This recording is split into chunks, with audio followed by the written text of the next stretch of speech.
Millionaire CEO attended his fiancée's graduation, couldn't believe the chief guest was his ex with a boy. Hi, my beautiful family. Welcome back to Mr. Peter Stories, your own family story channel.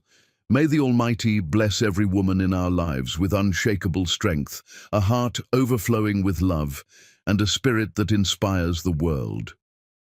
May every woman who guides, nurtures, and uplifts her family feel honored, seen, and cherished every single day.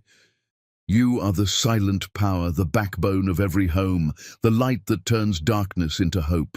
May your courage never falter, your wisdom always shine, and your sacrifices be celebrated, remembered, and blessed. I pray that your lives are filled with health, happiness, and endless blessings. May your hearts be free from sorrow, your steps guided by divine light, and may love surround you in every moment. You deserve the highest respect, the deepest honor, and the purest love for everything you give without asking anything in return. If your heart is true, like the video. If your love is real, write, "I am with Mr. Peter." Ashton Turner had learned to smile on command. A skill perfected over 5 years of board meetings, charity galas, and pretending his life had turned out exactly as planned. Today's smile felt different, heavier, like his face might crack under the weight of it. "Babe, we're going to be late." Molly Bradford adjusted her fascinator in the rear-view mirror, the tiny feathered thing perched on her blonde hair like an overpriced bird. "I didn't spend 2 years on this MBA to miss my own graduation." Ashton guided his Tesla into the Grandview University parking structure, the concrete smell mixing with Molly's perfume, something floral and expensive that never quite suited her. "We're 40 minutes early," he said, keeping his voice light. "You'll walk across that stage, collect your diploma, and I'll be the proudest fiancé in the room." She beamed at him, and guilt twisted in his chest. Molly was good, kind, came from the right family, understood his world, never asked questions that cut too deep. His mother adored her. His business partners approved. She checked every box that mattered. Except one. She wasn't Stephanie. The thought arrived uninvited, the way it always did, usually at 3 in the morning when Molly slept beside him and he stared at the ceiling, remembering a different woman's laugh, a different kind of fire. He shoved it down, buried it under the weight of logic and time and the future he'd already committed to. The auditorium buzzed with proud families, graduating students in royal blue caps and gowns, and the particular energy of endings masquerading as beginnings. Ashton followed Molly through the crowd, his 6'2" frame drawing glances from mothers eyeing him like prime real estate for their daughters. "Mr. Turner," a university administrator materialized beside them, clipboard clutched to her chest. "We're so honored you could attend. Your donation to the business school." "Just here to watch my fiancé graduate," Ashton interrupted smoothly. He'd learned to deflect gratitude about money. His wealth made people either fawn or resent him, and he'd grown tired of both reactions. Molly squeezed his arm, her engagement ring catching the light, 3 carats, cushion cut, flawless. He'd proposed 4 months ago at his mother's insistence, and Molly had said yes before he'd finished the question. Sometimes he wondered if she'd actually heard what he asked or just saw the ring. "I need to line up with my class," Molly said, kissing his cheek. "The ceremony starts in 20 minutes. "Oh, did you see who the chief guest is?" "I'm dying." Ashton raised an eyebrow. "Should I be worried?" "Stephanie June," Molly practically squealed. "The architect? She designed the Meridian Tower in Manhattan, the Harper Museum in Boston. God, she's only 31, and she's already a legend. I've been obsessed with her work since undergrad." The world tilted. Ashton heard his own heartbeat in his ears, a dull, heavy thunder that drowned out everything else. "What?" "Stephanie June," Molly repeated, oblivious to the fact that her fiancé had stopped breathing.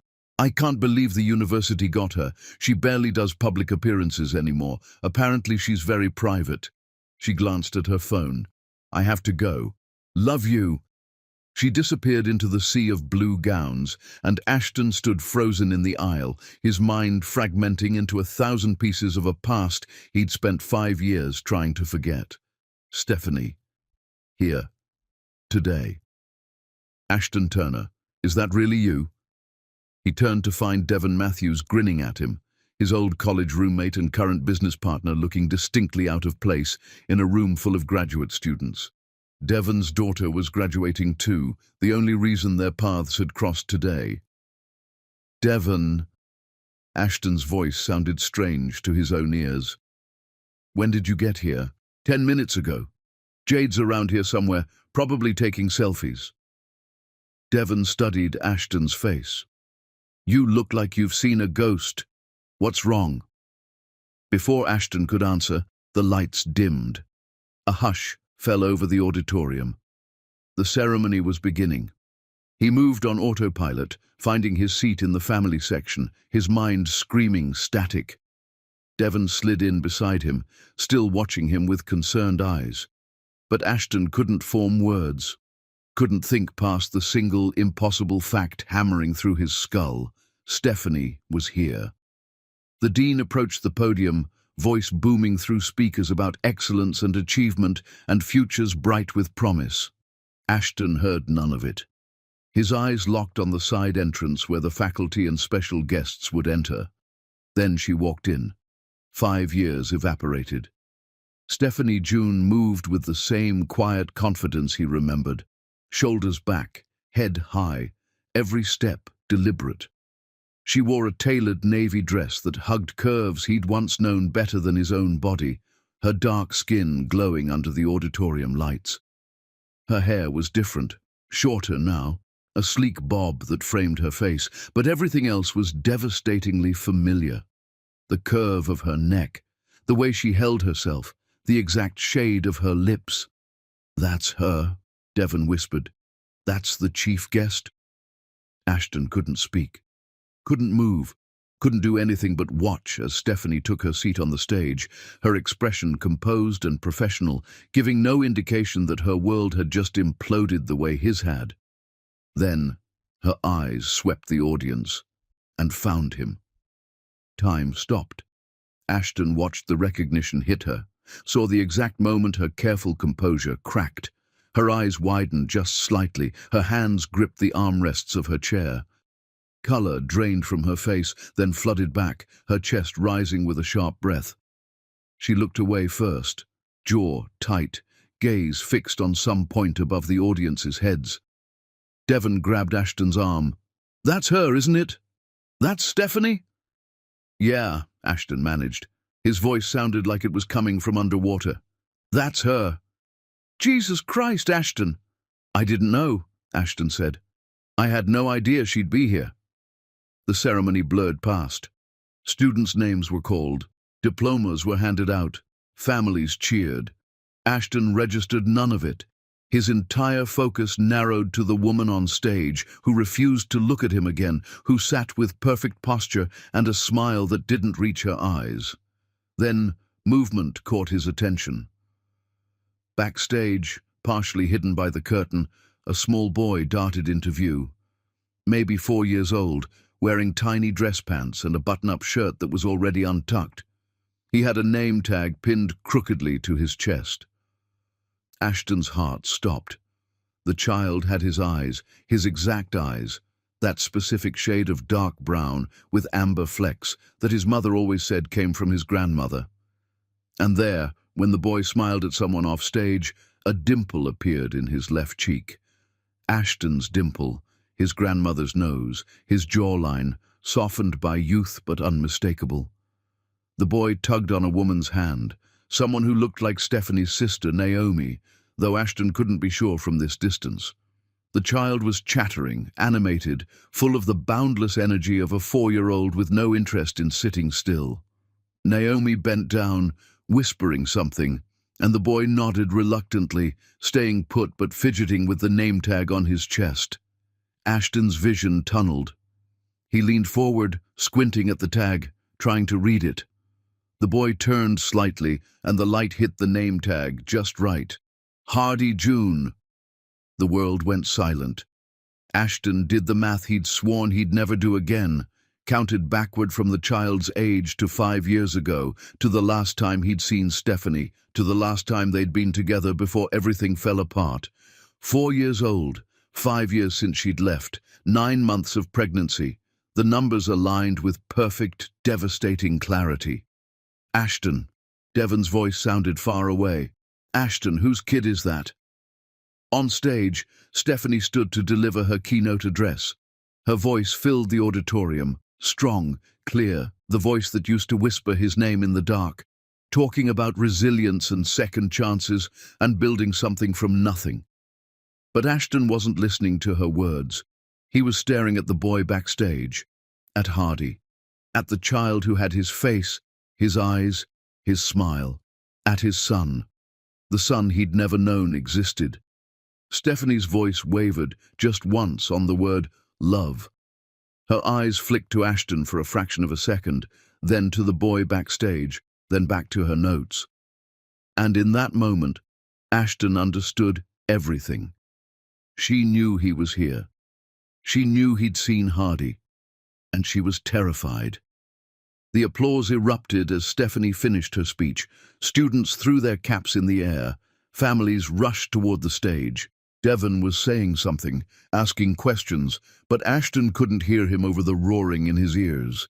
He stood slowly, his legs unsteady, his entire world rewritten in the span of a single afternoon.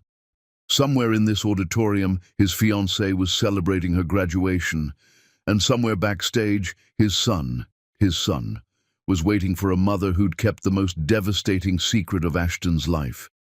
The question wasn't what happened 5 years ago. The question was, what the hell happened now? Chapter 2. When lightning struck 6 years earlier, Ashton Turner believed in exactly 3 things: building empires, honoring contracts, and the fiction that love was something other people wasted time on. Then Stephanie June walked into his conference room, and his entire belief system collapsed in under 30 seconds. "Mr. Turner, thank you for seeing us."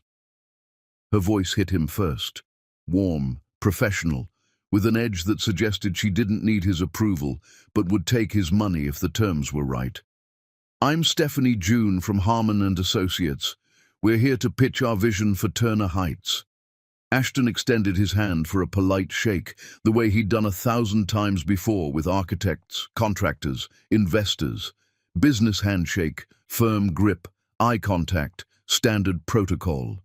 The moment her palm touched his, electricity shot up his arm. He watched her eyes widen, just a fraction, and knew she'd felt it too. That impossible spark that scientists claimed was just neurons firing, that poets insisted was fate, that Ashton had always dismissed as biochemical nonsense. Until now. "Miss June," his voice came out rougher than intended. "Please, sit." Greg Hutchins, Ashton's business partner, shifted uncomfortably beside him. The other architects at the table, 2 middle-aged white men in expensive suits, looked annoyed that Stephanie had spoken first. She was the youngest person in the room by at least a decade, the only woman, and clearly the one they'd brought to check a diversity box on the proposal. They had no idea she was about to eat them alive. Stephanie opened her portfolio, spreading renderings across the mahogany table. Turner Heights is slated for the old Fourth Ward, a neighborhood with deep cultural roots that's been systematically overlooked for investment. Your typical developer would drop in luxury condos, price out the existing community, and call it progress. One of the senior architects cleared his throat. "Ms. June, perhaps we should focus on the financials." "I am focused on the financials," Stephanie said smoothly, not even glancing at him. "Because gentrification is expensive. You spend millions displacing people, dealing with protests, managing PR nightmares, and you still end up with half-empty buildings because you've killed the soul of the neighborhood." She looked directly at Ashton. "I'm proposing something smarter." Ashton leaned forward. He'd sat through 50 pitches for this project, all variations of the same luxury tower with the same amenities, the same predictable profit margins. I'm listening. Mixed income housing. Stephanie's eyes sparked. 30% affordable units, 40% market rate, 30% luxury. Ground floor retail space for local businesses. Community center with subsidized rent. Rooftop gardens maintained by neighborhood residents. She slid a rendering toward him. You're not just building apartments, Mr. Turner. You're building a community that sustains itself. The senior architect scoffed. That's a lovely social experiment, but the returns will exceed your luxury-only model within 7 years, Stephanie interrupted, producing a spreadsheet. Lower vacancy rates, tax incentives for affordable housing, positive press that increases property values in your other developments, and here's the part you'll care about. The city is offering a 15-year property tax abatement for projects that meet these exact criteria. Silence filled the conference room. Greg whistled low. Is that true? Announced yesterday, Stephanie said. You gentlemen were probably too busy designing glass towers to notice. Ashton bit back a smile. The senior architects looked like they'd swallowed glass, and Stephanie sat there, calm as still water, destroying their egos without raising her voice. He was in serious trouble. The proposal is compelling, Ashton said, keeping his tone neutral. I'll need time to review the numbers, but I'm interested. Greg, can you walk the other gentleman out? Ms. June, if you could stay, I have some additional questions about the community center projections. The senior architects gathered their materials, shooting dark looks at Stephanie. She ignored them entirely, her attention fixed on Ashton with an intensity that made his pulse spike. The door clicked shut. They were alone. So, Stephanie said, a smile playing at her lips. Were those questions about the community center real, or did you just want to get rid of those walking cliches? Ashton laughed, genuinely laughed, for the first time in months. Both, though I'm starting to think the community center is the least interesting thing we could discuss. Careful, Mr. Turner. I'm here to sell you architecture, not entertain you. What if I want both? Stephanie tilted her head, studying him. Then you're going to have to work a lot harder than this. I don't date clients. Good thing I haven't hired you yet, Ashton said. Have dinner with me, tonight. Stephanie stood, gathering her portfolio. For a moment, Ashton thought she was leaving. Then she pulled a business card from her bag and wrote something on the back. Soto Soto, 8 o'clock. And Mr. Turner? She met her eyes. Don't be late. I have very high standards. Greg returned 5 minutes later, finding Ashton still staring at the business card. Please tell me you're not doing what I think you're doing. It's dinner, Greg. It's the beginning of something, and we both know it. Greg leaned back. Your mother is going to lose her mind. She's already got a list of appropriate women for you. Stephanie June has a master's in architecture from MIT, Ashton said quietly. She's brilliant, fearless, and just revolutionized our approach to affordable housing. I don't give a damn which fork she uses. Greg whistled. Yeah, you're gone. That night, Ashton arrived at Soto Soto early. Stephanie was already there, wearing a dress the color of midnight that made her skin glow like amber in candlelight. You're early, she said, as he sat down. So are you. Ashton, he corrected when she called him Mr. Turner. And I'm actually terrified. That got her attention. Of what? That I've already decided this is the most important dinner of my life, and you're just here for the free meal. Stephanie laughed, a real laugh, uninhibited and bright. The confidence, the honesty, and the self-deprecation, all in 30 seconds. You're dangerous. They talked through 4 courses, about architecture and real estate and the Atlanta skyline, about growing up, Stephanie in a working-class neighborhood where she learned to dream big, Ashton in a mansion where he learned that wealth couldn't buy warmth.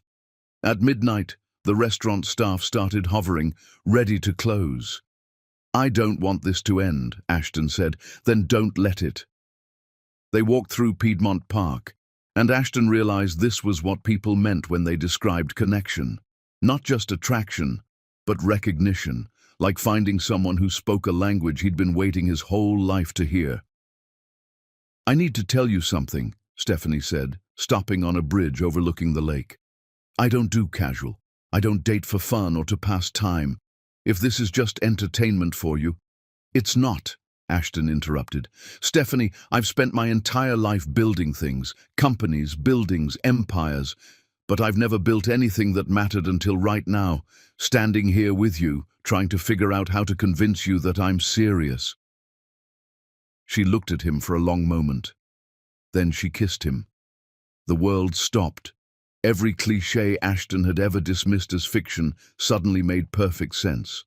Fireworks, lightning, the feeling that the ground beneath his feet had fundamentally shifted and would never be the same.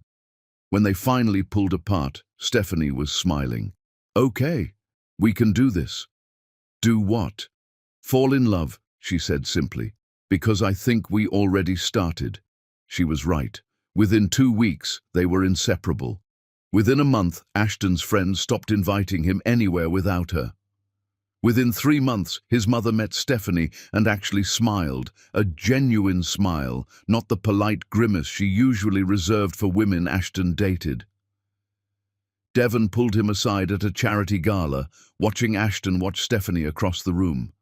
"You know everyone here is talking about you two, right? Let them talk. They're saying they've never seen you like this. Happy, human, like you finally figured out what you've been missing." Ashton didn't take his eyes off Stephanie. She was talking to a group of donors about urban renewal, animated and passionate, making them believe in something bigger than themselves. "That's because I was missing her. I just didn't know it yet." Turner Heights broke ground 6 months after that first pitch meeting.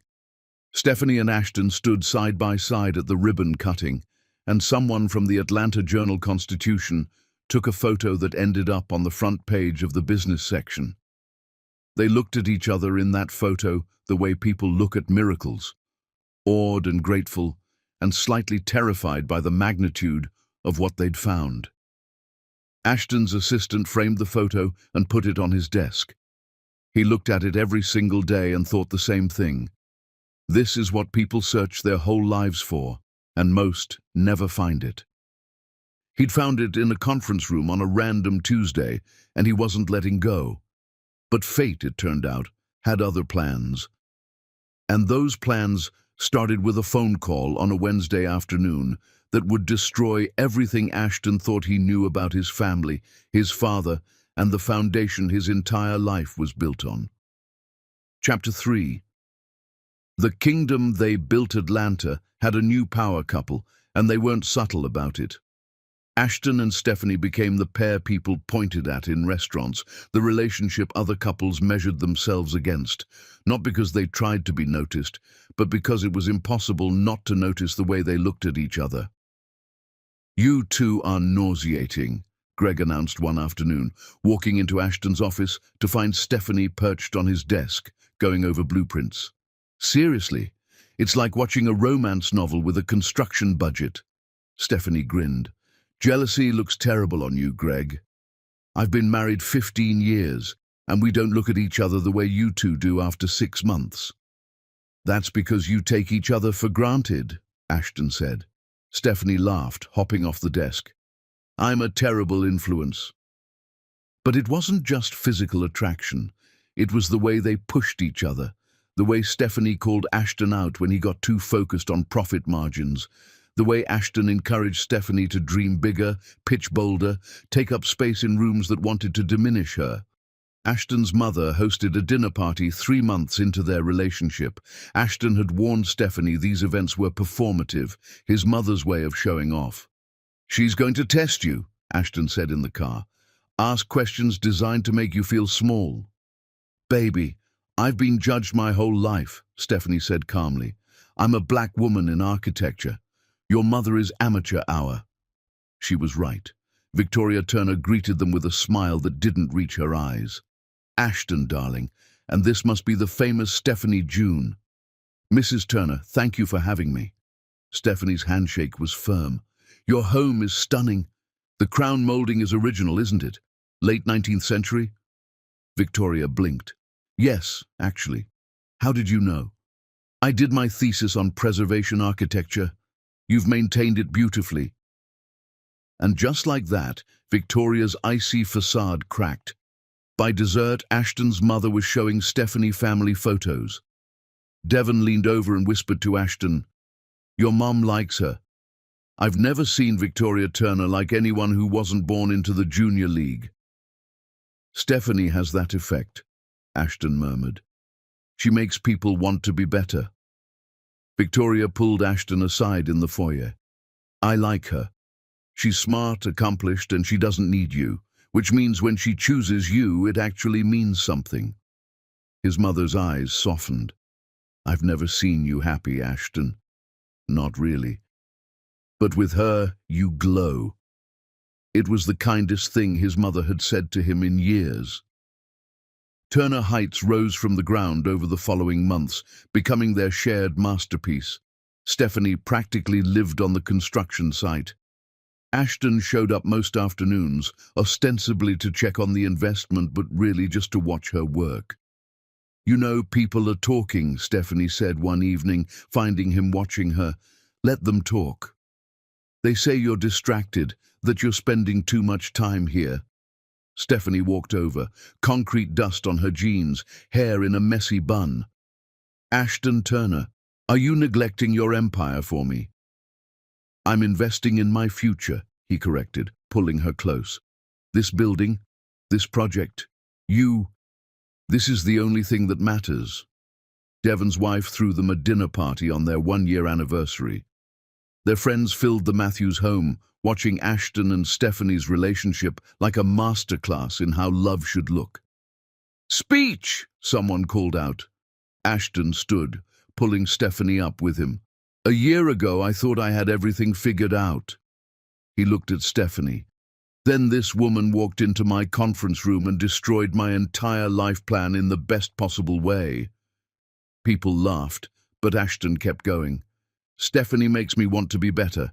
She's brilliant and fearless, and she sees the world not as it is, but as it could be. And somehow she sees that in me too." Devon raised his glass.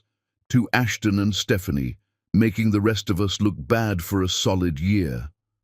Later, Devon pulled Ashton onto the back porch. "I need to tell you something. You're scaring me. I've been married 10 years. I love Rebecca. But watching you and Stephanie, I'm jealous. Because what you two have, that intensity, that partnership, most people never find that. Ever." Ashton looked through the window at Stephanie, laughing with Rebecca. "Don't take it for granted," Devon continued. "If you lose this, you'll spend the rest of your life trying to find it again." "I'm not losing her," Ashton said firmly. "Whatever it takes, I'm not losing her." It was a promise he meant with every fiber of his being. He had no idea how impossible that promise would be to keep. 3 months later, Turner Heights held its grand opening. The mayor spoke. The press covered it. But Ashton only had eyes for Stephanie, radiant in a red dress, giving interviews about architectural vision. "She's going to be famous," Greg murmured. "This project is going to launch her into the national spotlight." "Good. She deserves it." That night, they stood on the rooftop of Turner Heights. Their building, their vision, made real. The city sprawled beneath them. "I have something to tell you," Stephanie said. Ashton's heart leapt. "I got an offer," she continued, "from Kendrick and Associates in New York. They want me to lead their affordable housing division. It's massive, Ashton, the kind of platform I've been working toward my entire career." The world tilted slightly. "New York," Ashton repeated carefully. "I know it's far, and we're here, and we've built this life." She stopped. "But I can't stop thinking about it." Ashton was quiet for a long moment. Then he said, "Take it." "What?"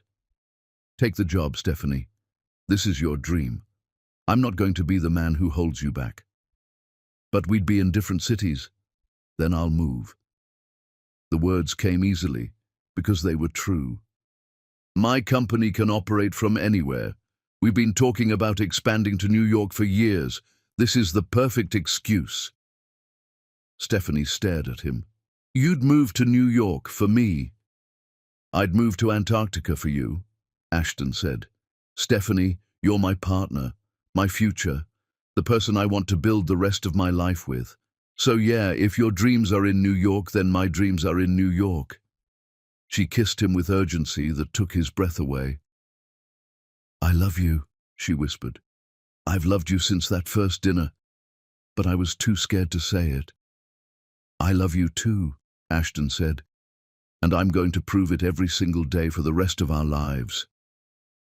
They had 3 more months of bliss, 3 more months of planning their move to New York, of dreaming about the future. 3 more months before Ashton's father died, and with him, every single promise Ashton had made shattered into pieces so small, he'd spend the next 5 years trying to put them back together. Chapter 4. The crash. Ashton's phone rang at 2 in the morning with the kind of call that rewrites lives. His father was dead, massive heart attack, gone before the ambulance arrived. No warning, no goodbye, just gone. Stephanie held him while he shattered, her arms the only thing keeping him from flying apart completely. I'm here, she whispered into his hair as he sobbed. Baby, I'm here. I'm not going anywhere. The funeral was 3 days later. Ashton moved through it like a ghost, greeting relatives he barely knew, accepting condolences from business associates who'd respected his father more than Ashton ever had, standing beside his mother who wore black and grief like armor.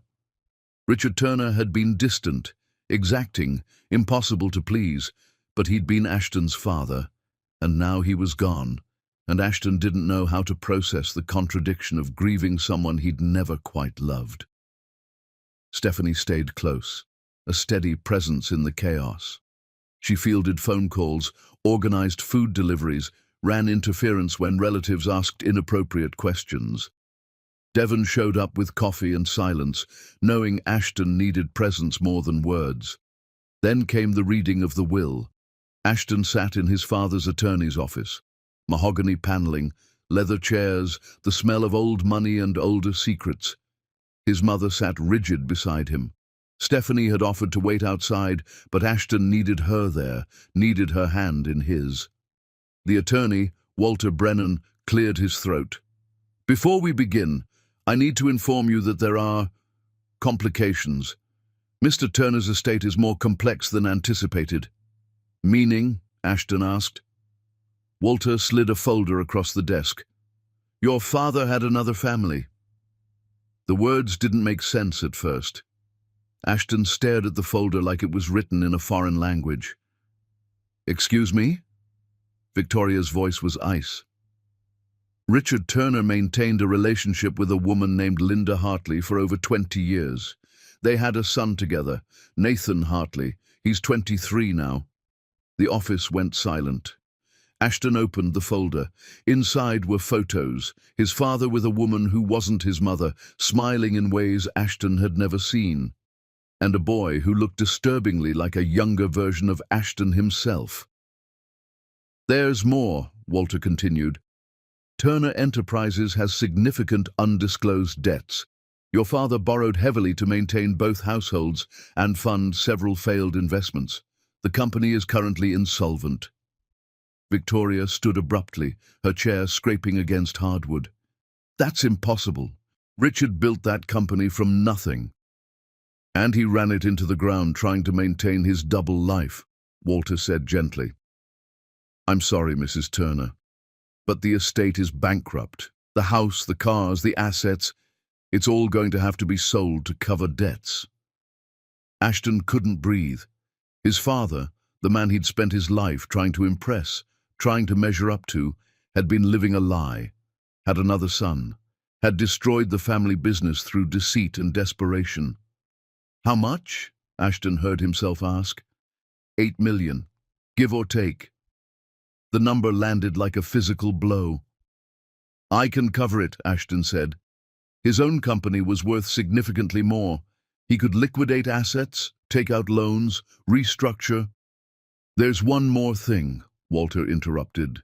Nathan Hartley is contesting the will. He's claiming rightful inheritance as Richard's son. His attorney is arguing that he's entitled to half the estate, which, given the debts, means he's entitled to half the burden as well. But he's refusing that. He wants assets without responsibility. Of course he does, Victoria said bitterly. Ashton looked at the photo again. Nathan Hartley, his half-brother, a person he'd never known existed, now trying to profit from the wreckage of their father's lies. That night, Ashton sat in his penthouse, staring at the Atlanta skyline. Stephanie brought him whiskey he didn't drink. "Talk to me," she said quietly. "My entire life was built on a lie." His voice sounded hollow. "Everything I thought I knew about my father, my family, it was fiction." "You're not your father, Ashton." "Aren't I? I built my company using his methods, his connections. What if I'm just as much of a fraud as he was?" "Stop." Stephanie knelt in front of him, forcing him to look at her. "You are nothing like him. You're honest, loyal, decent. You don't keep secrets or live double lives. You're a good man, Ashton Turner." He wanted to believe her. The next 3 months were hell. Ashton worked 20-hour days trying to save his father's company, honor the debts, manage the legal battle with Nathan Hartley. He stopped sleeping properly, stopped eating regularly, became someone Stephanie didn't recognize, cold, distant, consumed by obligation. "You're scaring me," Stephanie said one night, finding him still at the office at midnight. "This isn't healthy. I don't have a choice." "Yes, you do. You could let the company go, file bankruptcy, start over, and abandon everyone who worked for my father, the employees who did nothing wrong. I can't do that, Stephanie. But you can abandon me." The words hung in the air between them. "I'm not abandoning you," Ashton said, but even he heard how weak it sounded. "You canceled dinner 3 times this week. You haven't touched me in 2 weeks. You barely look at me anymore." Stephanie's voice cracked. "I'm losing you, and I don't know how to stop it. I just need time. Time. Ashton, we were supposed to move to New York next month. I turned down the job because you kept pushing back the timeline, and now I don't even recognize you." Guilt and rage warred in Ashton's chest. He knew she was right, knew he was destroying the best thing in his life, but he didn't know how to stop the spiral. "Maybe you should take the New York job after all," he said quietly. Stephanie flinched like he'd struck her. "What?" "This is going to take months to resolve, maybe years. I can't ask you to put your life on hold while I clean up my father's mess." "You're not asking. I'm choosing to stay. But you shouldn't have to choose." Stephanie stood, tears streaming down her face. "Don't do this. Don't push me away because you're hurting. Let me help you, Ashton. Let me be here for you the way you've been there for me." "I can't." The words tore out of him. "Stephanie, I can't drag you into this disaster. You deserve better." "I deserve you," she shouted. "The real you, not this shell who's forgotten what we have." They stared at each other across the office, the distance between them suddenly insurmountable. Ashton's mother chose that moment to arrive, her face drawn with grief and stress. She stopped in the doorway, taking in the scene. "Stephanie, dear, could you give us a moment?" Victoria's voice was strained. Stephanie looked at Ashton, waiting for him to tell his mother to leave instead. But he didn't. He just nodded. She left without another word. Victoria closed the door. "You need to focus, Ashton. This legal battle with Nathan, the company restructuring, it's taking everything you have. You can't afford distractions right now." "Stephanie isn't a distraction." "No, she's a complication." His mother's voice was gentle but firm. "Darling, I know you care for her. But she's talking about New York, about her career. She has her own life, her own dreams. And right now, you need to rebuild our family's legacy. You need someone who understands this world." Who can help you navigate it? Someone like who? Molly Bradford's family has offered to invest in Turner Enterprises. Her father is willing to inject capital in exchange for a partnership. But he's old-fashioned. He'd need to see a future there, a connection between families. Ashton stared at his mother. You want me to use Molly to save the company? I want you to consider all your options. Victoria's eyes were desperate. Your father destroyed this family, Ashton. But you can rebuild it. You can make something good from these ashes.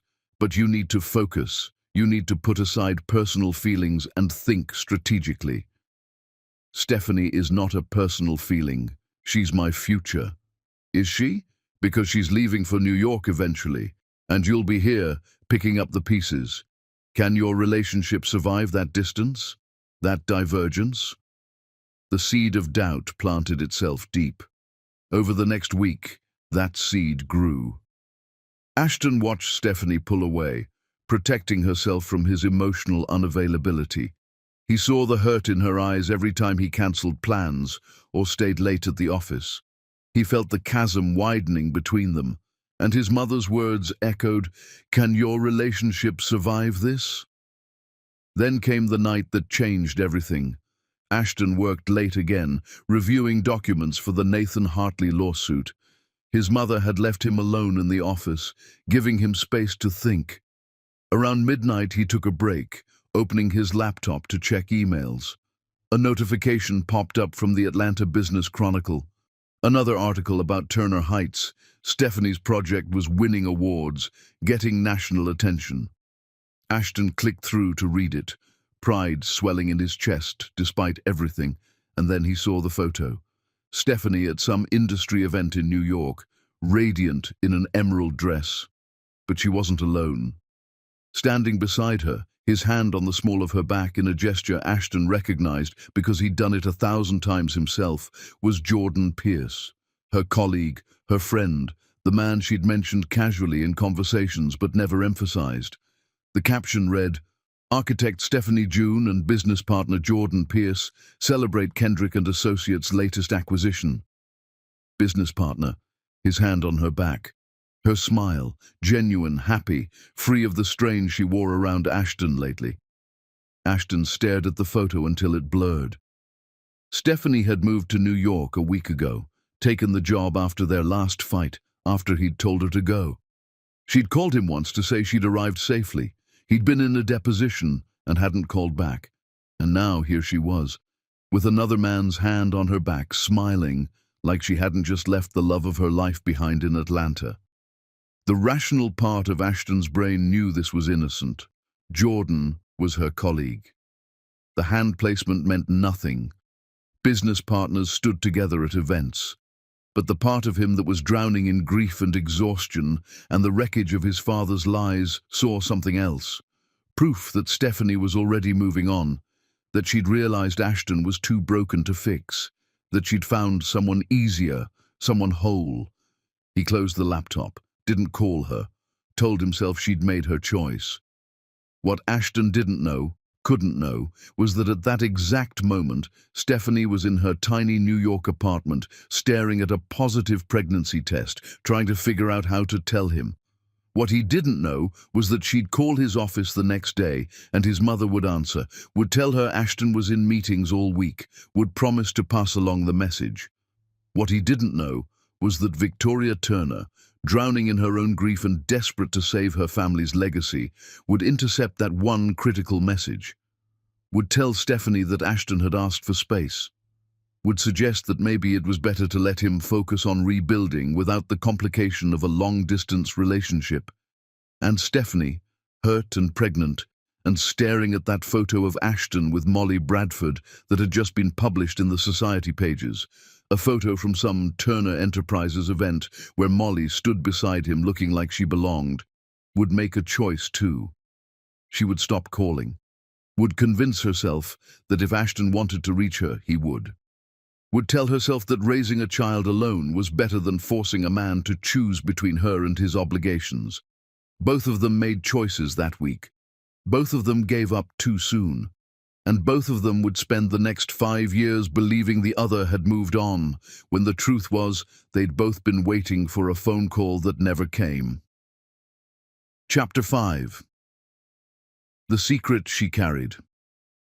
Stephanie June had always been strong. She'd survived being the only black girl in her architecture program, survived mansplaining clients and rooms full of men who dismissed her ideas, survived building a career in a field designed to exclude her.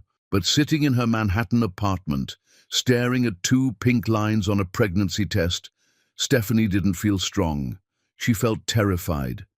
2 months in New York, working brutal hours at Kendrick and Associates, trying to drown herself in blueprints so she wouldn't think about Ashton, trying to convince herself she'd made the right choice. And now this. Her phone sat on the bathroom counter. She'd tried calling Ashton's office yesterday, left a voicemail saying she needed to talk. Victoria had called back, not Ashton, his mother, saying Ashton was buried in depositions and meetings, that he'd specifically asked for space to focus. "He's not himself right now, dear," Victoria had said. "Perhaps it's better to give him time." The message was clear. Ashton didn't want to hear from her. Then Stephanie had seen the photo in the Atlanta Society pages, Ashton with Molly Bradford at some gala, looking every inch the power couple. The caption mentioned the rumored romance between the Turner and Bradford families. 2 months of silence. 2 months of watching him choose his family's legacy over what they'd built. Maybe Victoria was right. Maybe it was time to let go. Stephanie called Naomi instead. "I'm pregnant," she said when her sister answered, "and Ashton doesn't know, and I don't know what to do." Naomi arrived the next day with suitcases and fierce determination. "Tell me everything." Stephanie told her about the pregnancy, about Victoria's message, about the photo of Ashton with Molly. "That manipulative witch," Naomi seethed. "Stephanie, you have to try again. Call him directly." "I can't." Stephanie's voice was hollow. "He's moved on. What am I supposed to do? Show up pregnant and ruin everything he's trying to salvage? He has a right to know about his child. And I have a right to protect myself and this baby from rejection." Stephanie touched her stomach. "I saw that photo. He looked comfortable, like he'd already replaced me." What Stephanie didn't know was that photo had been taken at an event Ashton's mother forced him to attend. That Ashton had spent the entire evening thinking about her. Pride and pain kept them both silent. "I'm staying," Naomi said firmly. "You're not doing this alone." The pregnancy was hard. Stephanie worked through morning sickness, through exhaustion. Several times she considered quitting, going back to Atlanta, trying one more time. But then she'd see another photo, Ashton at another event, Molly at his side, and Stephanie would convince herself that the Ashton she'd loved was gone. She sent one email, 3 months pregnant, desperate and scared. "Ashton, I need to talk to you. It's important. Please call me. S." Victoria intercepted it, deleted it, told herself she was protecting her son from complications, from a woman who'd already moved to New York and was probably involved with Jordan Pierce. Stephanie never knew the email was intercepted. After that, she stopped trying. Hardy Turner June was born on a freezing January night. When the doctor placed her son on her chest, tiny, perfect, screaming with healthy lungs, Stephanie looked into eyes that were unmistakably Ashton's and broke down sobbing. "He looks just like him," she whispered. Raising Hardy alone was the hardest thing Stephanie had ever done. She juggled midnight feedings and morning meetings, client presentations and toddler tantrums. Jordan became a lifeline, showing up with coffee and babysitting offers. The business press occasionally ran photos of them together at industry events. Stephanie never saw these photos, never knew that in Atlanta, Ashton saw every single one and convinced himself she'd moved on. Hardy was happy, curious and chatty and full of energy. But even at 3 years old, he started asking the question that broke Stephanie's heart. "Where's my daddy?" "Your daddy is a good man," Stephanie would say. "He just doesn't know about you, baby." Why doesn't he know? How do you explain pride and silence and two people who loved each other but gave up too soon? Stephanie had convinced herself that Ashton knew about Hardy through some gossip network and had chosen not to be involved, that his silence was deliberate. It was easier to believe than the alternative, that one intercepted email had stolen everything. Hardy's 4th birthday came and went. That night, after Hardy fell asleep clutching a new stuffed T-Rex, Stephanie sat on her apartment balcony and stared at the Manhattan skyline. Her phone buzzed with an email from Kendrick and Associates. They wanted her to give the keynote address at Grandview University in Atlanta. Stephanie's first instinct was to decline. But then she thought about Hardy, about how maybe it was time to face the past. "This is a bad idea," Naomi said. "What if you see him?" "Then I see him," Stephanie said. "It's been 5 years. He's probably married to Molly by now." She was lying. But sometimes lies are the only way forward. Stephanie accepted the invitation and tried to convince herself she was ready. She wasn't. Nothing could have prepared her for walking onto that stage and seeing Ashton Turner in the audience, looking at her like his entire world had just ended and begun again. Nothing could have prepared her for knowing her son was backstage, about to walk into a revelation that would change everything. The past 5 years collapsed into nothing, and Stephanie knew with absolute certainty that everything was about to explode. Chapter 6. The Collision. The ceremony ended in chaos, families rushing toward graduates, cameras flashing, the energy of celebration thick in the air. Stephanie stood frozen on stage, her keynote speech notes clutched in trembling hands, watching Ashton Turner navigate the crowd. He moved like a man in a dream, his eyes locked on her with an intensity that made her forget how to breathe. Molly Bradford appeared beside him, oblivious, pulling him toward the stage. "Babe, come on! I want a photo with Stephanie June!" Molly's voice carried over the noise, bright and enthusiastic. "She's literally my idol." Stephanie's heart hammered against her ribs.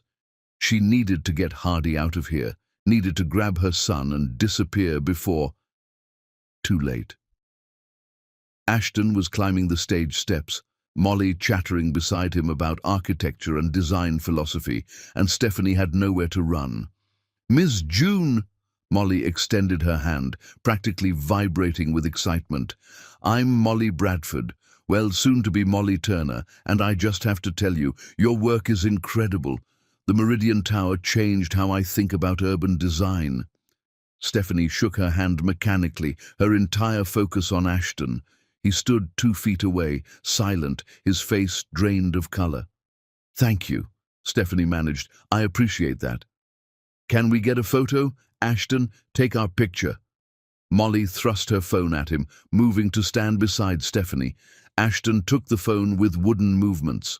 Through the camera lens, he looked at Stephanie, really looked at her, and she saw 5 years of grief and confusion and questions he couldn't ask crash across his face. The camera clicked. "Perfect." Molly retrieved her phone, already posting to social media. "Ashton, don't you think she's amazing?" "Stephanie has always been amazing," Ashton said quietly, and the weight in those words nearly broke her. Before Stephanie could respond, small feet pounded across the stage. "Mommy! Mommy, Aunt Naomi said I was very good at sitting still, but I wasn't really, 'cause I kept wiggling, and she said that's okay because sitting still is boring." Hardy stopped abruptly, noticing the strangers around his mother. Stephanie's world narrowed to this single moment. Her son, standing in the spotlight. Ashton, seeing him for the first time. The truth, unavoidable and devastating, written in every line of Hardy's face. Ashton stared at the child, at the dark brown eyes with amber flecks, the dimple in the left cheek, the nose that belonged to Ashton's grandmother, the jawline that would someday mirror his own. "Who's this?" Molly bent down to Hardy's level, smiling. "Hi there, what's your name?" "Hardy June." The boy stuck out his hand solemnly, the way Naomi had taught him. I'm 4 years old. Well, 4 and 3 months and lots of days, but Mommy says I don't need to count all the days because that's too many numbers. Molly laughed, shaking his hand. It's very nice to meet you, Hardy. But Ashton wasn't laughing. Ashton had gone absolutely still, his brain making calculations he couldn't stop. 4 years old. 5 years since Stephanie left. 9 months for pregnancy. The math was brutal and perfect. Ashton? Molly looked up at him, confused by his expression. You okay? I need a minute. His voice sounded like it was coming from underwater. Excuse me? He walked off the stage blindly, and Stephanie watched him go, her heart breaking all over again. Is he all right? Molly asked, concern creasing her face. Graduation ceremonies can be overwhelming, Stephanie said, years of practice keeping her voice steady. So many people. Yeah, he's been weird all day. Molly stood, still looking in the direction Ashton had disappeared. I should probably check on him, but seriously, Miss June, thank you for your incredible speech. You're an inspiration. She left, and Stephanie immediately scooped Hardy into her arms. We need to go, baby. But Aunt Naomi said there would be cake. We'll get cake later. Right now, we need to leave. Stephanie carried her son down the stage steps, searching for Naomi in the crowd. She found her sister near the exit, talking to someone Stephanie didn't recognize. Naomi, we need to go. Now. Naomi turned, took one look at Stephanie's face, and understood. What happened? He saw Hardy. He knows. Oh, Stephanie? The voice came from behind them, and Stephanie's entire body went rigid. She turned slowly to find Devon Matthews standing there, shock written across his face. Ashton's best friend, the man who'd been at every dinner party, every celebration, every moment of their relationship. Devon looked at Hardy, then at Stephanie, then back at Hardy. Jesus Christ, he breathed. Devon, that's Ashton's son. It wasn't a question. Stephanie, that's his son.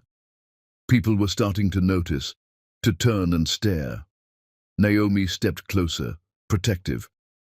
This isn't the place, Naomi said firmly. Does he know? Devon demanded. Does Ashton know he has a son? Not until today, Stephanie said, her voice barely above a whisper. Why didn't you tell him? Stephanie, for God's sake, I tried. The words burst out of her, sharp and desperate. I called his office. I sent an email. His mother said he needed space, that he was with Molly now. What was I supposed to do, Devon? Force my way into his new life? Devon's face went pale. Victoria, what did Victoria tell you exactly? That Ashton was focused on rebuilding, that he'd asked for space, that Stephanie stopped, seeing something shift in Devon's expression. What? Ashton never asked for space. He's been... Devon ran his hands through his hair. Stephanie, did you send him anything in writing? An email? A letter? One email. 3 months after I moved to New York, he never responded. And you're sure you sent it? Yes, Doubt crept in. I sent it to his work email, the one I'd always used. Devon pulled out his phone, typing rapidly. What was the date? Stephanie told him, her heart starting to race. And the subject line? Need to talk. I kept it vague because I didn't want to tell him about the pregnancy in an email. Devon's face darkened as he scrolled through something. There's no record of it in his inbox. I have access to his email system through our partnership. Stephanie, that email never reached him. The world tilted. But I sent it. I know I sent it. I believe you, but someone deleted it before Ashton saw it. Devon looked at her, realization dawning. Victoria has administrative access to Ashton's email. She's had it since Richard died. Insisted on helping manage his communications during the crisis. Stephanie felt sick. She deleted my email? I don't know for certain, but... He stopped, his eyes widening as he looked past Stephanie's shoulder. She turned to find Ashton standing 10 feet away, having heard every word. And beside him, confusion morphing into horror, stood Molly Bradford. The auditorium seemed to go quiet, though hundreds of people still talked and laughed around them. Stephanie felt like she was underwater, everything muffled and distant, except for the pounding of her own heart. Hardy, sensing the tension, buried his face in Stephanie's neck. Molly spoke first, her voice shaking. "Someone want to tell me what's going on?" Ashton couldn't take his eyes off Hardy, off the child who had his face, his eyes, his entire genetic blueprint written in miniature. "Is he mine?" Ashton's voice cracked. "Stephanie, is that boy mine?" The question hung in the air, impossible to avoid. Stephanie shifted Hardy in her arms, feeling her son's small heart beating against her chest. She'd imagined this moment 1,000 times over the past 4 years, what she'd say, how she'd explain. But none of her rehearsed speeches prepared her for the devastation in Ashton's eyes. "Yes," she whispered. "His name is Hardy. He's 4 years old, and he's your son." Molly made a sound like she'd been punched. Ashton took a step forward, then stopped, his hands shaking. "How long have you known?" "Since I was 2 months pregnant." "And you never told me?" The words came out raw, broken. 5 years, Stephanie, 5 years, and you never—" "I tried." Stephanie's voice rose, drawing more attention. People were definitely staring now, phones coming out. "I called you, I sent an email. Your mother told me you needed space, that you were with Molly. What was I supposed to do?" "You were supposed to tell me I had a son." "You made your choice." "I saw the photos, Ashton. You with Molly at every event, looking like the perfect couple." "And I saw you," Ashton's voice cracked, "with Jordan Pierce, smiling like you'd already moved on, standing there in New York looking happy while I was drowning here. Jordan's my colleague, and Molly was a family friend my mother kept pushing at me." Ashton ran his hands through his hair. "We were both seeing ghosts, Stephanie, both convinced the other had moved on when we were just existing without each other." "You stopped calling," Stephanie said, tears streaming down her face. 2 months of silence and then nothing. "Because I thought you didn't want to hear from me. Because I was a mess and you deserved better. And every time I tried to dial your number, I convinced myself you were happier without me dragging you down." "I was never happier without you," Stephanie whispered. Molly's voice cut through their moment. "I'm standing right here, your fiancé. Remember me?" Ashton turned to her, guilt written across his face. "Molly." "Don't." She pulled the engagement ring off her finger. "I've known for months that you didn't love me, Ashton. I just didn't want to admit it. But watching you look at her, at your son, God, I was so stupid to think I could make you forget her." "You're not stupid. This is my fault." "No, it's mine for accepting a proposal from a man who was clearly still in love with someone else." Molly pressed the ring into his palm. "I hope you two figure this out. For that little boy's sake, if nothing else." She walked away, and several people in the crowd pulled out phones to record the drama. Devon stepped forward. "We need to move this somewhere private." But Hardy chose that moment to peek out from his mother's shoulder. "Are you my daddy?" he asked, his small voice cutting through everything. Ashton's face crumpled. He moved forward slowly, like approaching a wild animal, stopping a few feet from Stephanie and Hardy. "I didn't know about you," Ashton said, his voice breaking. "But yeah, buddy, I'm your daddy." Hardy studied him with serious eyes. "Why didn't you come before?" "Because I didn't know you existed. And that's the biggest mistake of my life. Do you want to know me now?" The question broke Ashton. He nodded, unable to speak past the lump in his throat. Hardy reached out his arms. "You can hold me if you want. Mommy says I'm getting too big for carrying, but I'm not really." Ashton looked at Stephanie, asking permission. She nodded, and he took his son, held him for the first time, and the world fell away. Hardy was warm and real and perfect. He wrapped his small arms around Ashton's neck and whispered, "You're crying again." "Happy tears this time," Ashton managed.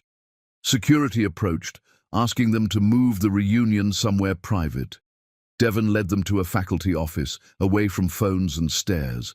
The door closed, and suddenly they were just four people: Ashton, Stephanie, Hardy, and Devon, trying to make sense of 5 years of misunderstandings. "I sent an email," Stephanie said, 3 months after I left, telling you I needed to talk." "I never got it," Ashton said, still holding Hardy. "Devon, check my deleted folder. Check everything." Devon pulled out his laptop. 5 minutes later, he found it, in a folder marked "Archived by Administrator." The date matched. The timestamp showed it had been moved to archive within an hour of arrival. "Victoria," Ashton said flatly, "my mother intercepted it." "She told me you needed space," Stephanie said, "that you were focused on rebuilding with Molly." "I wasn't with Molly until 6 months ago, and even then—" Ashton stopped. "Stephanie, I never stopped loving you. Every woman I saw, I compared to you. Every relationship failed because they weren't you." "Then why didn't you call?" "Because I convinced myself you'd moved on.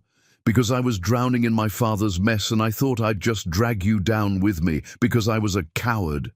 He looked at their son. "And it cost me 4 years with him." Hardy wriggled out of Ashton's arms, going to his mother. "Mommy, can Daddy come home with us?" The innocence of the question shattered them both. "It's not that simple, baby," Stephanie said. "Why not? You said if Daddy knew about me, he'd want me. He knows now, so he can come home." 4-year-old logic, perfect and undeniable. Ashton and Stephanie looked at each other across the office. 5 years of silence and misunderstandings, and two people who'd loved each other enough to let go, but not enough to fight. "We need to figure this out," Ashton said. "For Hardy. He deserves both his parents." "I know," Stephanie said, "but I live in New York. You're in Atlanta. This isn't—" "Then I'll move." "Ashton, you can't just watch me," he said. "Stephanie, I lost you once because I chose obligation over love. I'm not making that mistake again. I'm not losing any more time with my son." But even as he said it, reality crashed in. Moving meant restructuring his company, dealing with his mother, figuring out custody arrangements. Nothing about this would be simple. "Let's take this one step at a time," Devon suggested. "Right now, Hardy knows his father. That's what matters. The rest, we'll figure out the rest." They left the office together, walking into an uncertain future. Cameras still flashed, people still stared. And somewhere in Atlanta, Victoria Turner's phone was ringing with calls from society pages and gossip columns, all asking the same question: who is Stephanie June, and why does her son look exactly like Ashton Turner? Chapter 7. The unraveling Ashton didn't go home that night. He sat in his Tesla in the Grandview University parking lot, the engine off, his hands gripping the steering wheel like it was the only thing keeping him tethered to reality. His son. He had a son, a 4-year-old child who existed in the world, who had his eyes and his grandmother's nose, who liked dinosaurs and trusted too easily, and probably 1,000 other things Ashton knew nothing about. 4 years of birthdays he'd missed. First words he'd never heard, midnight feedings and scraped knees and bedtime stories, all of it lived by Stephanie alone while Ashton had been an hour away, completely oblivious. Except he hadn't been oblivious. Not completely. His mother had known, had intercepted Stephanie's email, had actively kept them apart. His phone buzzed. "Devon, where are you?" "Still at the university." "It's been 3 hours, man. Come to my place. Rebecca made dinner. We need to talk." Ashton wanted to refuse, wanted to drive to Stephanie's hotel and demand answers, demand time with Hardy, demand everything he'd been robbed of. But Devon's voice carried the weight of 20 years of friendship. and Ashton was too shattered to argue. He drove to Devon's house on autopilot. Rebecca Matthews answered the door, her face gentle with sympathy. She pulled Ashton into a hug without speaking, and he stood stiffly in her embrace, unable to process kindness when his entire world had just imploded.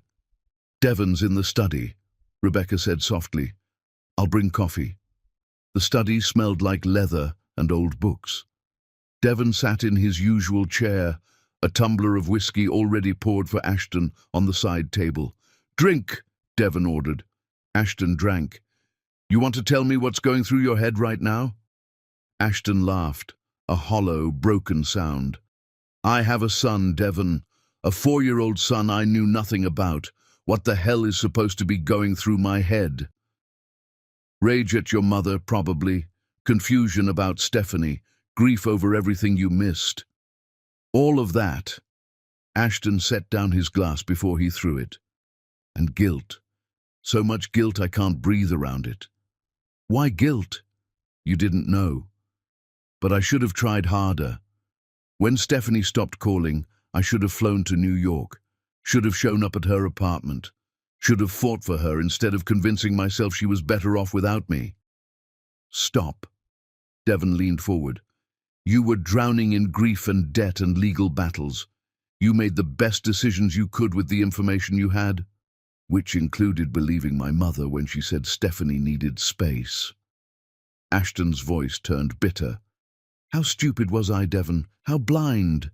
You were trusting your mother during the worst period of your life. That's not stupid. That's human." Ashton stood, pacing. "I missed everything. His first steps, his first words, teaching him to ride a bike. Does he even know how to ride a bike? I don't know, Devon. I don't know anything about my own son." Rebecca appeared in the doorway with coffee, setting the tray down silently. She caught Ashton's eye and mouthed, "It's going to be okay." Ashton wished he could believe her. "What are you going to do?" Devon asked. "I don't know. Stephanie has a life in New York, a career. Hardy has friends, preschool. I can't just demand they uproot everything." "Can you uproot your life? For my son, in a heartbeat?" Ashton sat back down, exhausted. "But it's more complicated than that. There's my mother, the company, Nathan's lawsuit. I can't just disappear to New York and leave everything unresolved." "Then resolve it." "It's not that simple." "Make it simple," Devon said firmly. "Ashton, your father's been dead for 5 years. You've spent that entire time cleaning up his messes, honoring his debts, trying to rebuild a legacy that was built on lies. When does it end? When do you get to live your own life?" The words hit like a physical blow. "Nathan's lawsuit could take years to settle," Ashton said quietly. "And if I leave now, the company will survive. You've got competent people. Hell, promote Greg to CEO. He's been running most of the day-to-day anyway." Devon paused. "The question isn't whether you can leave. It's whether you're brave enough to choose your son over your father's legacy." "That's not fair." "Life isn't fair. But you've got a second chance with the woman you love and a son who needs his father. Don't waste it because you're afraid of disappointing a dead man who disappointed you your entire life." Ashton stared at his best friend, the truth landing heavy in his chest. "I need to talk to my mother," Ashton said. "That's a terrible idea. I need to hear her explain why she destroyed my life." Devon recognized the tone. Nothing would stop Ashton when he sounded like that, cold, determined, ready to burn bridges. "Then I'm coming with you," Devon said, "because you're about to do something you can't take back, and you need a witness." They arrived at Victoria Turner's Buckhead mansion after midnight. The house was dark, except for one window, the library, where Victoria always went when she couldn't sleep. Ashton let himself in with his key, Devon following.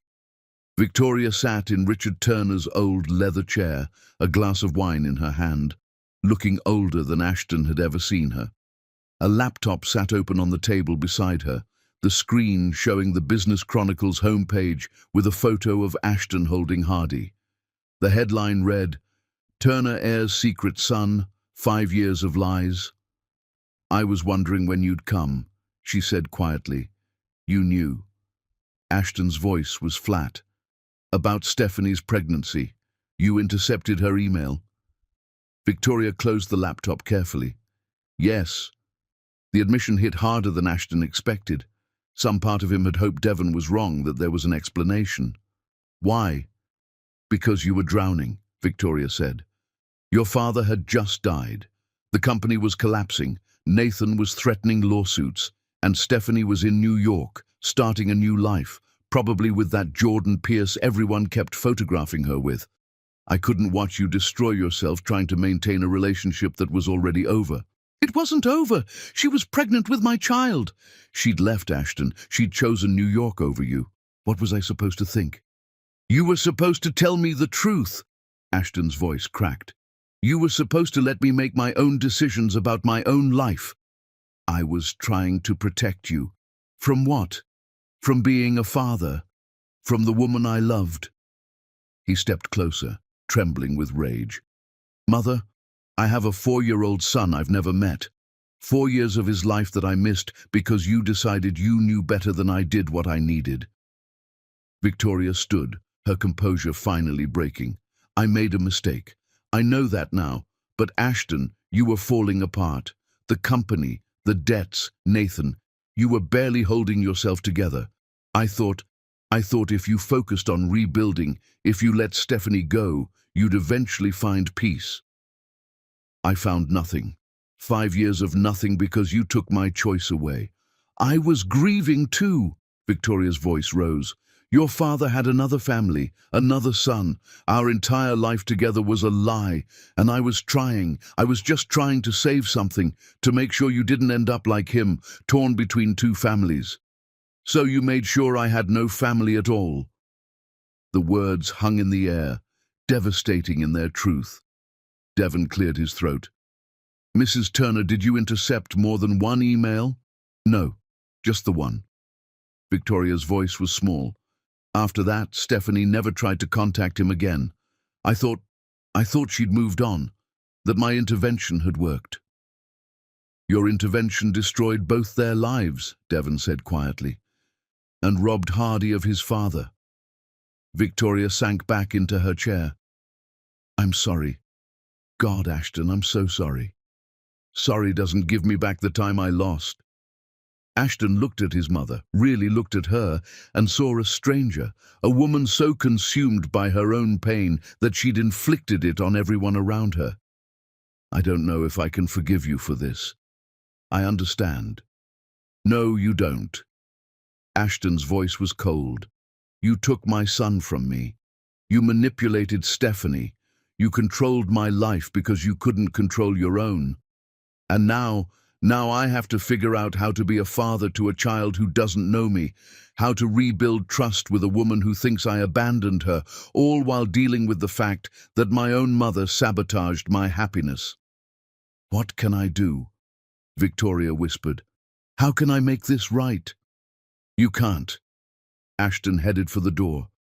But you can start by staying away from Stephanie and Hardy until I decide whether I ever want you in their lives. Ashton, please. You want to earn forgiveness. Prove you've changed. Fine. But you do it on my terms. You apologize to Stephanie. Really apologize. Take full responsibility for what you did. You accept that Hardy is my son and that I'm going to be in his life no matter what, and you stop trying to control me. He walked out, Devon following. In the car, Devon said quietly, That was brutal. It needed to be. Ashton's hands shook on the steering wheel. She destroyed 5 years, Devon. 5 years I can never get back. I know, but eventually you'll have to decide whether holding on to that anger is worth losing your mother entirely. Maybe it is.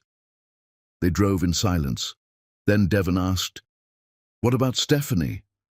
Ashton's jaw tightened. I don't know. She built a life without me. She has a career, friends, a whole world in New York. Why would she want me back now? Because you're Hardy's father. Because despite everything, I saw the way she looked at you today, like seeing you hurt and healed her at the same time. Or maybe it's too late. Maybe we're just two people who loved each other once and screwed it up beyond repair. Only one way to find out, Devon said. Fight for her. Show her you're serious about being in Hardy's life, in her life. What if she says no? Then at least you'll know you tried. Ashton drove through Atlanta's empty streets, his mind racing. Tomorrow, he'd call his lawyer, start paperwork for custody arrangements, begin the process of restructuring his life around a son he'd just discovered. But tonight, he let himself grieve, for the time he'd lost, for the family he'd missed building, for the woman he'd loved and lost and might never get back. And somewhere in a hotel room across town, Stephanie was doing the same. Chapter 8. The Boy Who Looks Like Him. Stephanie didn't sleep that night. She sat on her hotel balcony, watching Atlanta's skyline and trying to process the fact that Ashton knew. After 5 years of carrying this secret, it was out. And the look on his face when he'd held Hardy, like his entire world had shifted, that look was seared into her memory. You should try to rest, Naomi said, appearing with tea. Hardy's finally asleep. Stephanie took the tea but didn't drink it. Hardy spent 4 years without a father because I gave up, because I didn't fight hard enough. Stop! Naomi sat beside her. You did what you thought was right. Victoria manipulated both of you. This is not your fault. But I should have known, should have questioned why Ashton would completely ghost me. Stephanie's phone buzzed, a text from an unknown number. It's Ashton. I need to see Hardy tomorrow, need to talk to you, please. Her hands trembled as she read it. He wants to see Hardy tomorrow, Stephanie said. Are you going to let him? He's Hardy's father. I can't keep them apart. She looked at her sister. But I'm terrified. What if this is just shock? What if he realizes fatherhood is too complicated? You saw Ashton's face today. That man is destroyed. I don't think he's going anywhere. Stephanie texted back, Piedmont Park. Tomorrow at 10 a.m. Hardy likes the playground there. The response came immediately. Thank you. I'll be there. The next morning, Stephanie tried to explain something inexplicable to a 4-year-old. Remember the man from yesterday? Hardy nodded, chewing on his waffle. The crying man. Yes, his name is Ashton, and he's your daddy, Hardy. The waffle stopped halfway to his mouth. My daddy? The one you said loved me but didn't know about me? Yes, baby. Why didn't he know? Because some grown-up things got very complicated. But he knows now, and he wants to spend time with you. Is that okay? Hardy thought about it with serious concentration. Does he like dinosaurs? I don't know, you can ask him. Okay. And if he doesn't like dinosaurs, can we still keep him? Stephanie's heart cracked. Yeah, baby, we can still keep him. Ashton arrived 15 minutes early, clutching a bag from the toy store and looking like he'd barely slept. The resemblance between father and son was impossible to miss in daylight. Hardy noticed Ashton first. Mommy! The crying man is here! Ashton winced. Stephanie bit back a smile. Hi, Ashton said, approaching carefully. Hardy, right? Yep. Do you like dinosaurs? The question threw him. Yeah, I used to have a whole collection when I was your age. What was your favorite? Velociraptor. Hardy's face lit up. Mine too. They're the smartest and the fastest, and they hunt in packs. Ashton crouched to Hardy's level, pulling a toy from his bag, a detailed Velociraptor figure. I thought you might like this. Hardy took it with reverence. This is the best one I've ever seen. Can I play with you? Ashton asked. Okay, but I'm the T-Rex and you have to be the Triceratops because they're enemies. For the next hour, Stephanie watched Ashton Turner play dinosaurs with their son in a sandbox. Hardy chattered non-stop, showing Ashton all his favorite parts of the playground. Ashton listened to every word like it was the most important information he'd ever received. He's good with him, Naomi murmured, appearing with coffee. Yeah, he is. How are you feeling? Terrified, hopeful, angry, confused? Stephanie took the coffee. 5 years I raised Hardy alone because we were both too proud to fight for each other. You still love him? It wasn't a question, but Stephanie answered anyway. I never stopped. Hardy came running over, Ashton trailing behind. Mommy, Daddy says he has a big house with a pool. Stephanie's heart stuttered at Daddy, said so naturally. I'm sorry, Ashton said quickly. I should have asked first. It's okay. Stephanie looked at her son. Maybe another day, baby. We need to go back to New York tomorrow. I don't want to go back. I want to stay with Daddy. The words hung in the air, innocent and devastating. We should talk, Ashton said quietly. After Hardy's asleep tonight, figure out what this looks like. Stephanie nodded. Jordan's at the hotel. He can watch Hardy. Ashton's expression flickered. Jordan Pierce? Your colleague? My best friend, Stephanie corrected. That evening, Stephanie met Ashton at a quiet restaurant. I saw the photos, Ashton said without preamble, of you and Jordan. Those were work events. Jordan's my business partner, nothing more. And I saw you with Molly at every charity gala. Those were obligations. My mother kept pushing her at me, and I went along because I didn't care anymore, because no one was you. They sat in silence. We both made assumptions, Stephanie said quietly. Both convinced the other had moved on. I should have fought harder, should have shown up in New York. I should have tried more than one email. Where do we go from here? Ashton asked. Hardy needs stability. I can't just uproot him. And I can't ask you to. Ashton leaned back. But I also can't miss any more of his life. I need to be his father, and weekend visits aren't enough. What are you suggesting? I'm suggesting I move to New York. Be there for Hardy every day. Stephanie's breath caught. That's insane. Your entire life is in Atlanta. My son is in New York. That's the only thing that matters. And what about us?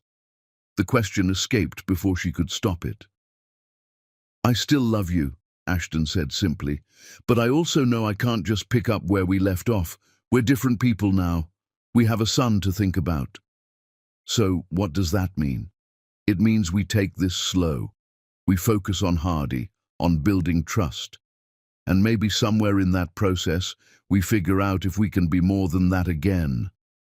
Stephanie wanted to say yes immediately, but she'd spent 5 years building walls. I need time, she said. Time to see if you're serious.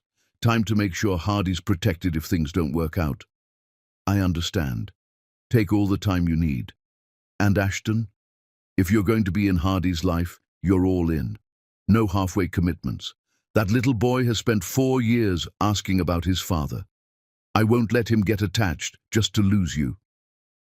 I'm not going anywhere, Ashton said. I promise. Whatever happens between us, I'm Hardy's father. Nothing changes that. They left with more questions than answers, but also with something they hadn't had in 5 years. A chance. Over the next week, Ashton flew to New York twice, took Hardy to museums and playgrounds, read him bedtime stories, and learned his son was terrified of the dark but loved rainstorms, and Stephanie watched, guarded and hopeful, as the man she'd loved became the father her son deserved. But the question remained, could they ever be more than just parents to Hardy, or had 5 years broken them beyond repair? Chapter 9. The Reckoning. The email arrived on a Tuesday afternoon, sent from Victoria Turner's personal account to both Ashton and Stephanie. I'm hosting a family dinner this Sunday. Your presence, all 3 of you, is requested. I owe you both an apology, and I owe my grandson a chance to meet his grandmother. Please consider coming. Victoria. Stephanie showed the email to Naomi, who immediately went into protective mode. Absolutely not. That woman destroyed 5 years of your life. but Stephanie was already typing a response.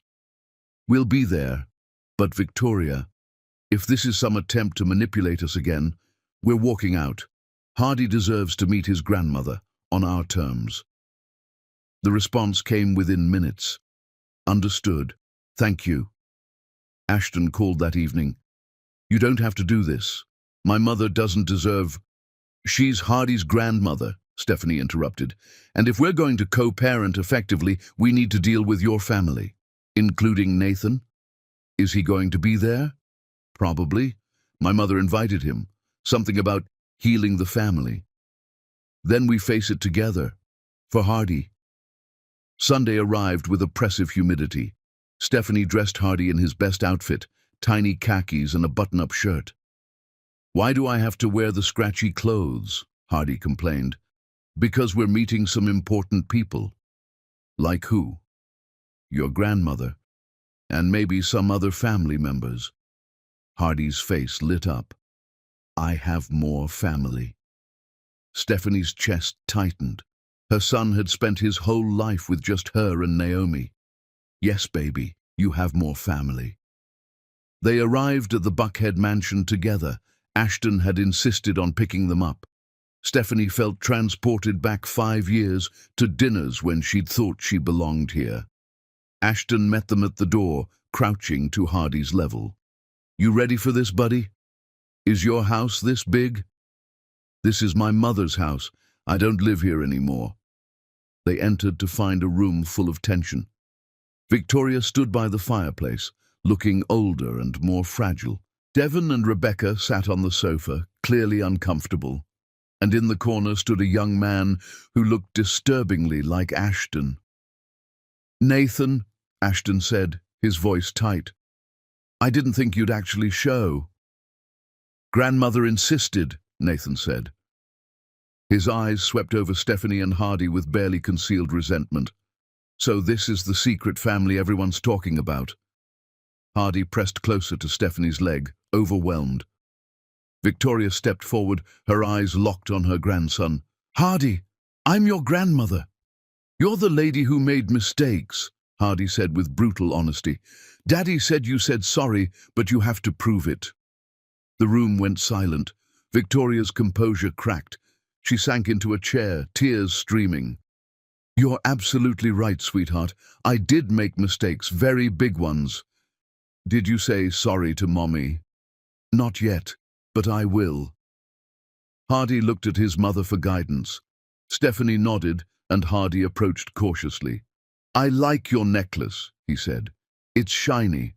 Victoria touched the pearls. "These were your great-grandmother's. Would you like to see them?" "Okay." As Hardy examined the pearls, Stephanie felt Ashton's hand find hers. Nathan scoffed. "This is touching, but can we talk about the actual issue?" "Which is?" Ashton's voice was dangerous. "Child support, custody, the fact that you have a secret son who might have inheritance claims." "Hardy is not a secret," Stephanie said coldly. "He's a child, and this conversation isn't appropriate in front of him." "Then maybe we should discuss it privately," Nathan suggested, "because your sudden appearance raises questions about motives." Ashton moved so fast, Devon had to grab his arm. "Don't you dare imply—" "I'm stating facts. She shows up after 5 years with a kid who conveniently looks exactly like you. How do we know he's yours without a paternity test?" The room exploded. Stephanie pulled Hardy close, covering his ears as adults erupted into shouting. Devon restrained Ashton. Rebecca was on her feet. Victoria looked stricken, but it was Hardy's voice that cut through the chaos. "Stop yelling!" Everyone froze. Hardy's face was red, tears streaming. "Why is everyone always yelling? I just wanted to meet my grandmother." The sound of a 4-year-old sobbing broke something in the room. Stephanie immediately picked him up, heading for the door. "We're leaving." "Wait." Victoria's voice was thick with tears.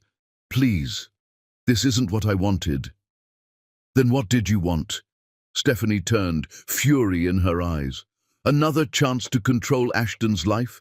To interrogate me? To subject my son to your family's toxicity?"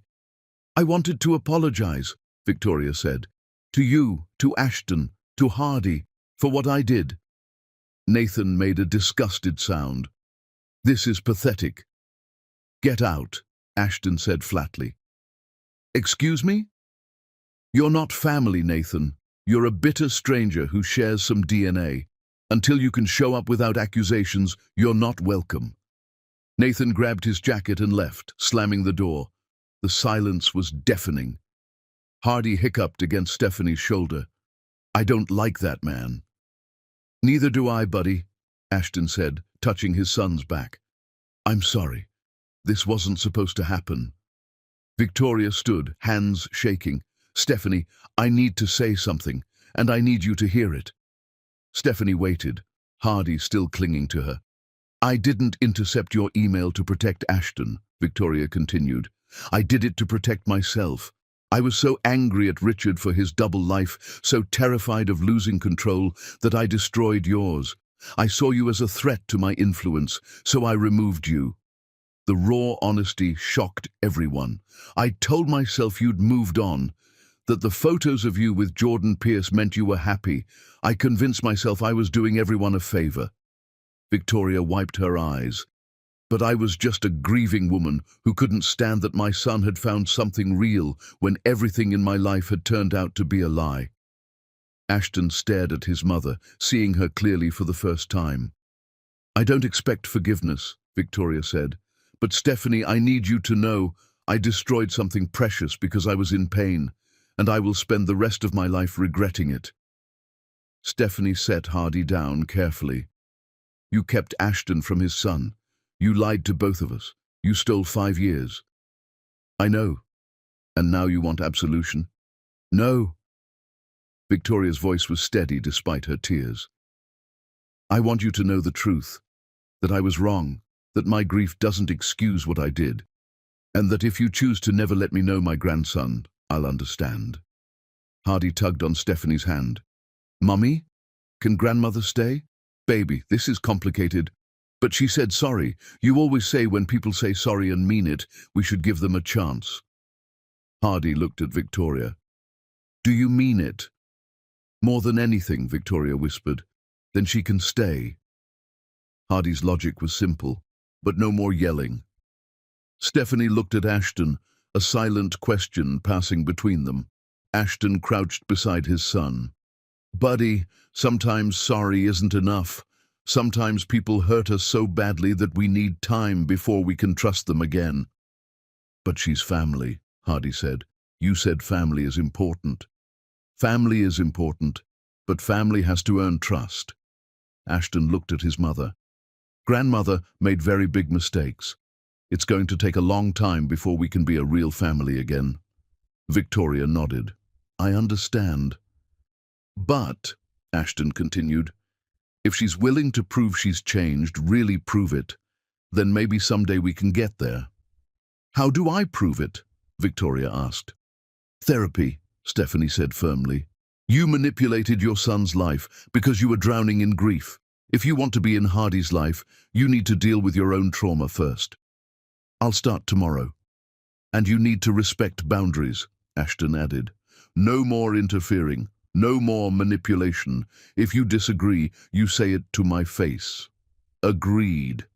And you need to understand something very clearly. Stephanie's voice was steel. Hardy is my son. I make the decisions about his well-being. If you ever try to undermine me, you're done, permanently. I understand. Hardy tugged on Victoria's sleeve. Can I see the rest of your house now? Victoria laughed through her tears. Yes, sweetheart. Let me show you. As grandmother and grandson walked toward the hallway, the remaining adults stood in uncomfortable silence.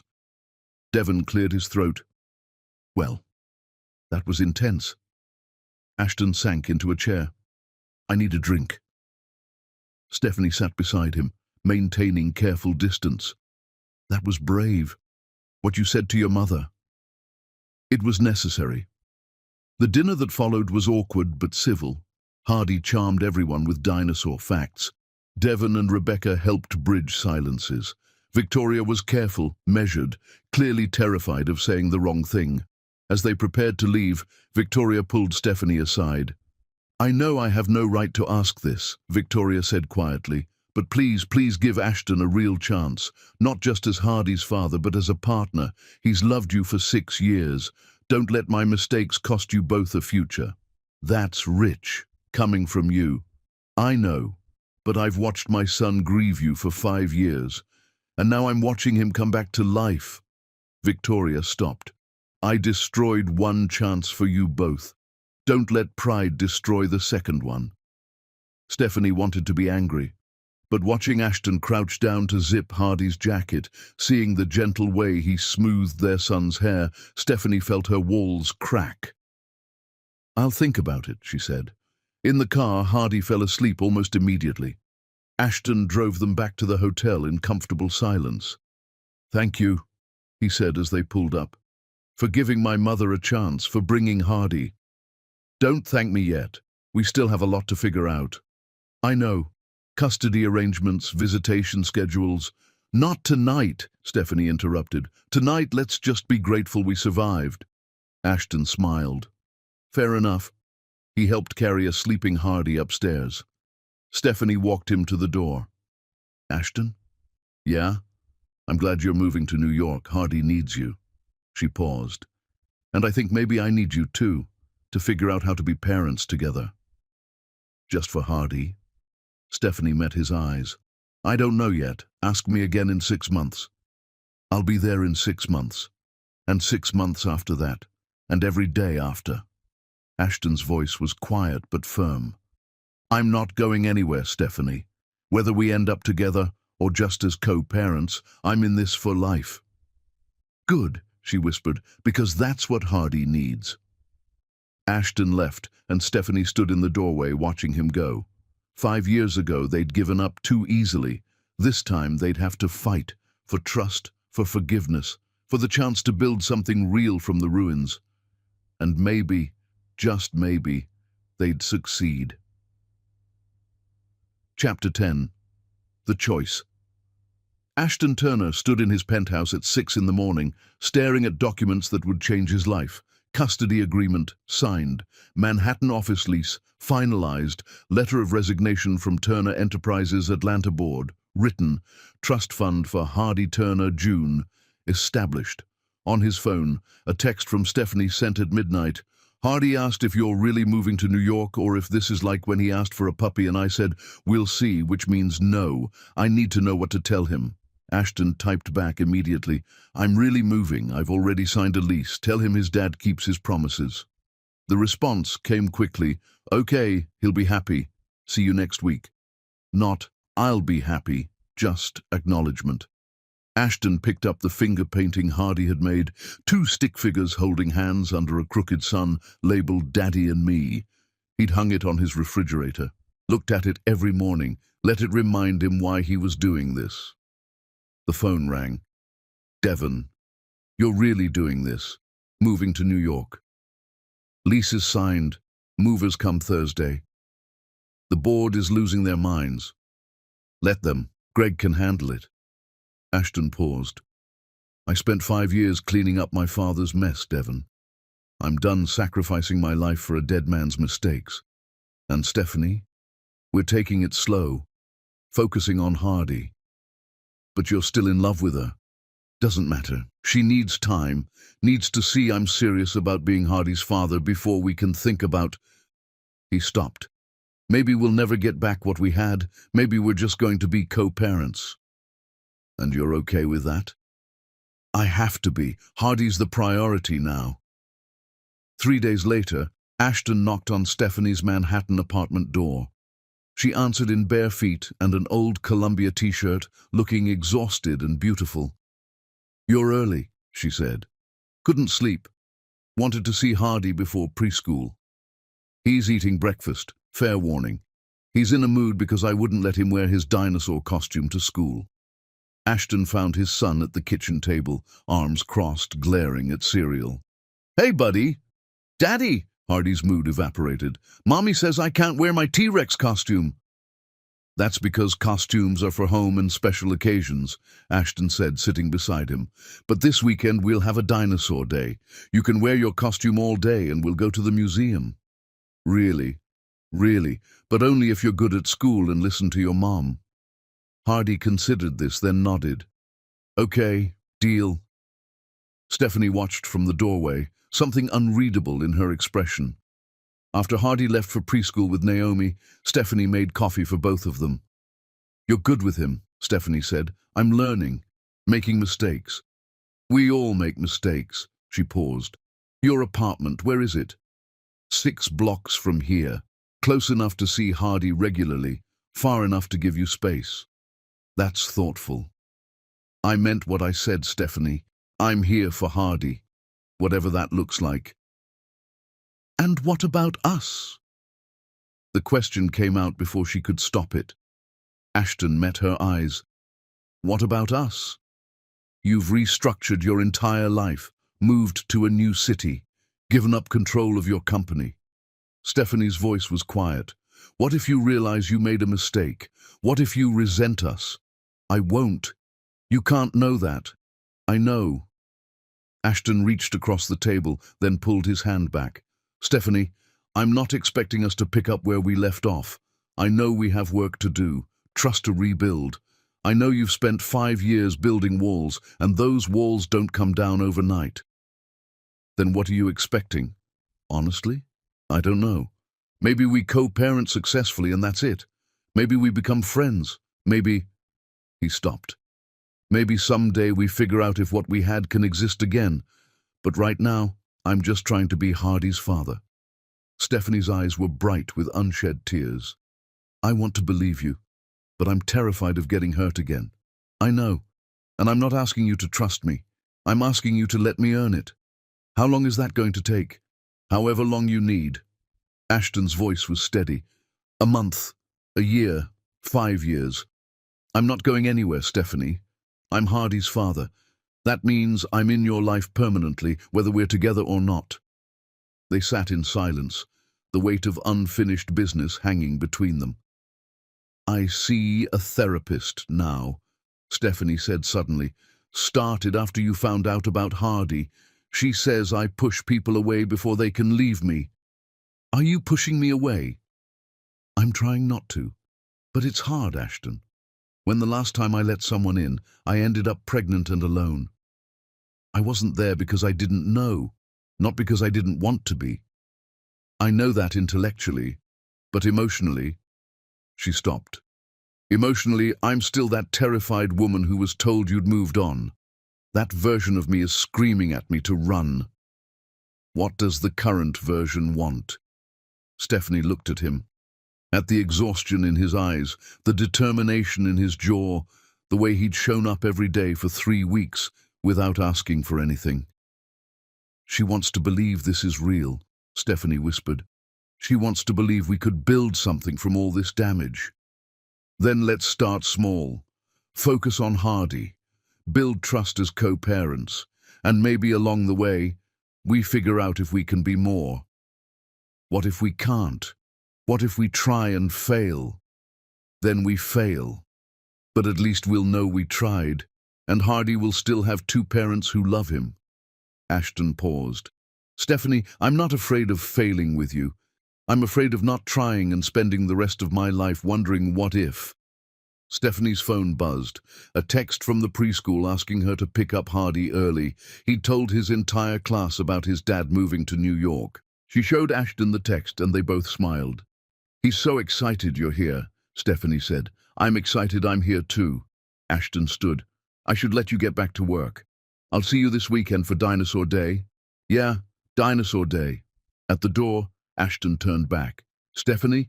Yeah? Thank you for letting me be his father, for giving me this chance. You're welcome. Just don't make me regret it. I won't, I promise. He left, and Stephanie stood in her doorway, watching him walk away. 5 years ago, she'd watched him choose obligation over love. Now she was watching him choose their son over everything else. Maybe that was enough for now. Maybe trust was built in small moments, in kept promises and consistent presence and dinosaur weekends. Maybe love wasn't about grand gestures or perfect timing. Maybe it was about showing up every day, even when it was hard. Stephanie closed the door and looked around her apartment. Hardy's toys scattered across the floor, crayon drawings taped to walls, the beautiful chaos of single motherhood. Soon that chaos would include Ashton, weekly dinners, shared custody, co-parenting meetings and birthday parties where they'd navigate being together but not together. It wouldn't be easy, but looking at the calendar on her fridge, where Hardy had circled Dinosaur Day with Daddy in red marker with approximately 50 exclamation points, Stephanie thought maybe it would be worth it. Her phone buzzed. Ashton. Forgot to mention, my mother wants to FaceTime with Hardy once a week. Supervised. If you're comfortable. Stephanie typed back, let's start with once a month. See how it goes. Fair, thank you.